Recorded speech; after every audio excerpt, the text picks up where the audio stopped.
Benvenuti tutti su Potoi TV. Oggi abbiamo un altro video news perché abbiamo un importante update che viene fatto domani.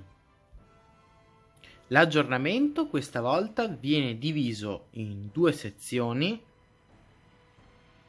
La prima parte è dedicata proprio alle modifiche al gioco in sé, quindi viene tolto l'evento del baule di Elrohir e di Kurwan, che vengono tolti dal loro baule, viene cancellato il loro baule e vengono inseriti all'interno dei bauli classici del gioco, quindi viene anche tolto il loro evento e vengono assorbiti dal baule classico.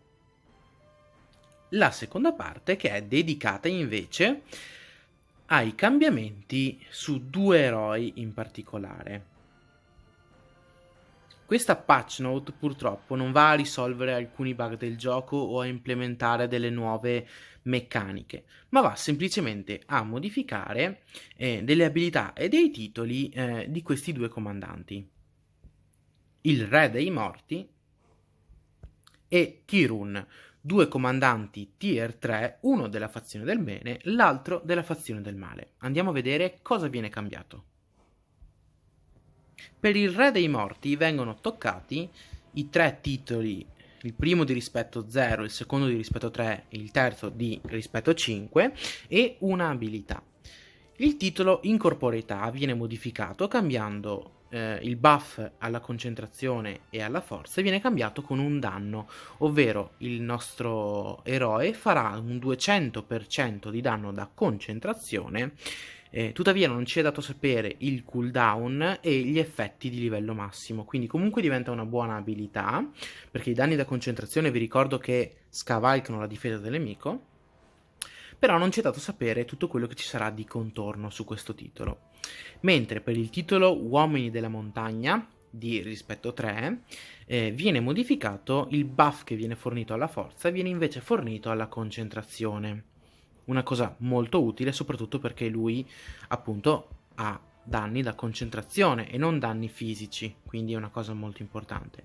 Mentre il titolo Esercito dei Morti viene modificato non più fornendo più velocità e immunità allo stordimento, ma viene aggiunta la possibilità di curare per 2 volte le proprie truppe non morte, indipendentemente dal titolo traditore. Quindi anche se c'è il titolo traditore attivo, con unità nemiche alleate impossibile ricevere cure, l'esercito dei morti riuscirà, il titolo Esercito dei Morti riuscirà comunque a curare i nostri non morti alleati. Mentre per l'abilità Morti di Dan Colle viene modificata semplicemente la parola alleate, dove viene semplicemente eliminata. Quindi anche se noi avremo nel nostro esercito delle altre razze oltre ai non morti, queste non subiranno danni in più, ma soltanto le razze delle altre razze non morte, le altre razze che non sono non morte, scusatemi, nemiche, subiranno questo buff sui danni subiti. Mentre adesso andiamo a vedere Kirun. Kirun ha subito 3 cambiamenti, 2 titoli e un'abilità. Andiamo ad osservare nello specifico.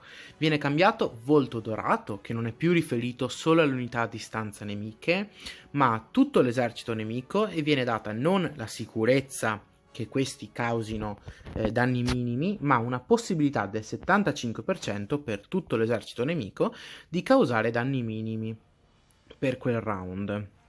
Viene cambiato anche addestramento protettivo, che non è più legato solo alle unità a distanza, ma viene legato alle unità da mischia alleate, quindi subiranno quel 14% di danni in meno. Poi viene cambiato il titolo Maresciallo del Marco Orientale. Passa dall'essere questo titolo qua ad essere il titolo Maestro dei carri da guerra. In questo titolo Kirun andrà a buffare solo ed esclusivamente le truppe di Run, quindi i carri da guerra, i dragoni e i picchieri. I carri da guerra otterranno un buff del 60%, scusate, ai primi danni inflitti. I dragoni otterranno un buff del 30% sui danni inflitti alle unità grandi, mentre i picchieri di Run otterranno un buff del 30% di danni subiti in meno dalle unità di cavalleria nemiche. Quindi vengono fatti dei cambiamenti importanti, viene cambiata anche un po' l'identità di questo comandante e sarà importante osservare un po' come si comporterà nei combattimenti dopo questo aggiornamento.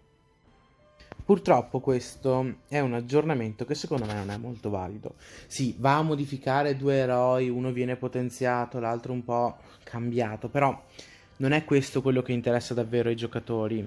È importante che gli sviluppatori si stiano dietro al gioco, tuttavia è anche importante stare dietro e ascoltare quello che i giocatori chiedono. Per esempio, nella mia situazione, il nostro server è stato completamente annichilito da due fazioni. Tutte le altre non hanno niente da fare, entrano, prendono il baule ed escono.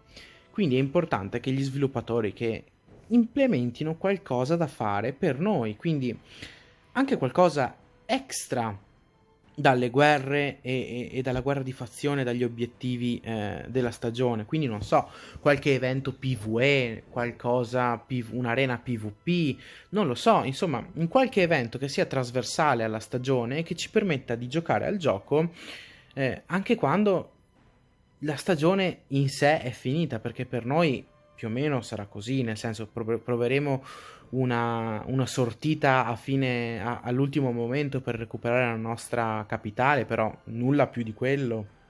Quindi oltre che entrare, prendere il baule e mandare qualche comandante ad esercitarsi, non c'è nulla da fare, e per gli sviluppatori questa non è una gran cosa, quindi è anche nel loro interesse che i giocatori abbiano del tempo di qualità all'interno di questo gioco per permettergli di, non so, anche magari di investirci qualcosa, nel senso, se un giocatore è ben disposto verso il gioco perché lo trova divertente, sarà anche più facile per loro guadagnarsi qualcosa, quindi è nel loro interesse accontentare questa nostra, tra virgolette, richiesta, cercare quindi qualche evento, qualche attività da fare trasversale alla stagione, quindi non lo so, ecco, alcuni giocatori si stavano organizzando per creare un'arena PvP in questa area di gioco, soltanto che se viene creata da dei giocatori in game è meno efficiente che se venisse creata un'arena PvP